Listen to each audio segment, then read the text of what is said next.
परिस्थिति को प्रकृति में बदल दो तो काम बन जाएगा। कथांश जैन अजमेर से, मेरे गुरुवर को नमोस्तु। महाराज श्री, बहुत सारे लोग फटाका नहीं फोड़ते लेकिन फटाके बेचते हैं। जैन धर्म में और अन्य धर्मों में बारूद जलाना अशुभ बताया, अपशकुन बताया है, और फिर भी वो लोग बेचते हैं। हजारों लोग हर साल जल के मर जाते हैं। महाराज जी, हम लोग बोलते हैं दूसरों को फोड़ने से मना करते हैं, तो वो कहते हैं कि जैनी लोग बेच रहे हैं, हम क्या करें? दो चीजें हैं, आगम में बेचना और चलाना दो अंतर। व्यापार के संबंध में हम कुछ नहीं बोलते कभी किसी को, हमें उपभोक्ता से मतलब है। वो नहीं बेचेगा तो दूसरा बेचेगा, दूसरा बेचेगा। और वो मैं आपसे पूछता हूँ, एक फटाका वाला है, एक फटाका वाला मांसाहारी है, शराबी है, वो तुमसे कह रहा है कि फटाका बंद कर दो, मुझे दे दो, मैं तुम्हारे सब पैसा दे दूंगा, और उस फटाई कमाई वो खाएगा, और वो फटाके की कमाई करके मांस खरीदेगा, बकरा काटेगा, मुर्गा काटेगा, शराब पिएगा। और जो जैन है और फटाका बेचेगा तो फटाका पैसा अच्छे कार्य में लगाएगा, गौशाला में लगाएगा, दान में देगा। अब किसको बेचने की बात कहूँ? फटाका बेच रहा है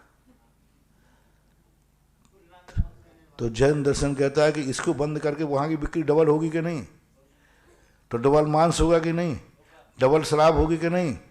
तो जैन दर्शन कहता है फटाका बेचने वाले का ट्रांसफर मत कराओ, खरीदने वालों को मना कर दो, अपने आप दोनों दुकानें बंद हो जाएंगी। खरीदने वाले को बंद कराओ, उपभोक्ता को बंद कराओ। उपभोक्ता जब लेगा ही नहीं, यदि दुकानदार को बंद करा दिया और खरीदार ज्यों के त्यों रहे और एक ही दुकान है वो मांसाहारी शराबी है, तो सारे खरीदने वाले कहाँ जाएंगे और बिक्री कहाँ होगी, प्रॉफिट कहाँ जाएगा? मांस में जाएगा। समझो बात के लिए, डबल पाप होगा।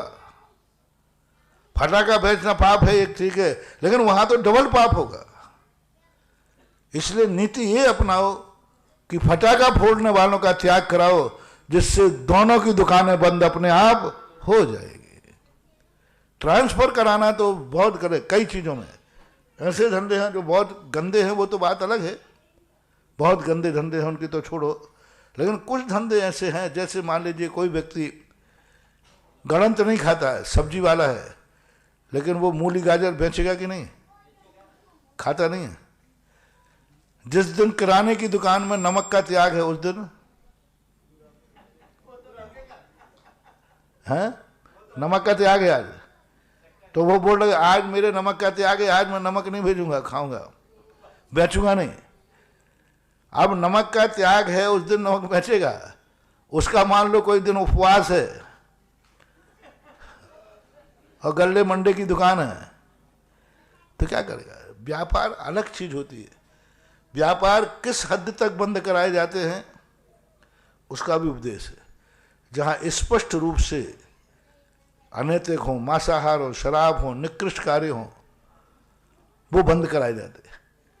कुछ कार्य ऐसे होते हैं जो अति निकृष्टपने में ना आकर के अशुभ होते हैं, अपशगुन होते हैं, उनको उपभोक्ताओं को बंद कराओ, उपभोक्ताओं का त्याग कराओ। उपभोक्ताओं का त्याग करा दोगे, अपने आप सब चीजें बंद हो जाएंगी, ऐसा माना जाए। अरुण जैन कोठारी अजमेर से, नमोस्तु महाराज श्री।